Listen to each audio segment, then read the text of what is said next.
तुमच्या घरी कोण कोण आहेत?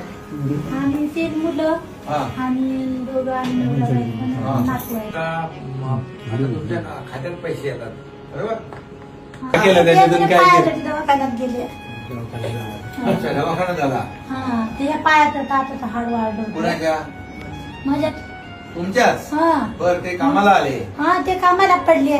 मग तेवढे पैसे आलेले तर दवाखान्यात घातलं वरतक नगरला. अच्छा, आता काय करणार पुढे येतील पैसे? आता आले तर आता काय साडी घ्यायचं असं काही घर खर्च आपली काय इच्छा साडीचीच आहे. पण काय नवऱ्याला काय घेणार ते नाही कपडे पुढे? हा.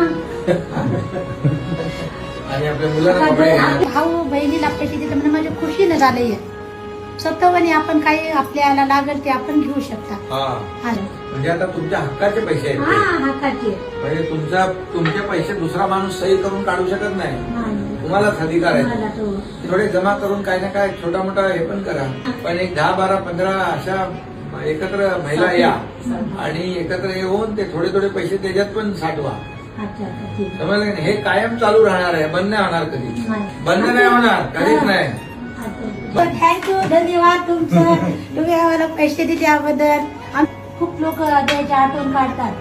त्यानं चालू केले. भावाने चांगलं केलं. सगळ्या घरपर्यंत बायका आम्हाला एक ना दादाचे पैसे आले, एक ना दादाचे पैसे आले म्हणतात. आतापर्यंत असं कोण चालू केले नाही. आम्ही असं खुशीनं बाया कशा गावाकडच्या साड्या घेतात, काही बी त्याला हवे तेवढे घेतात. असं आहे. थँक्यू.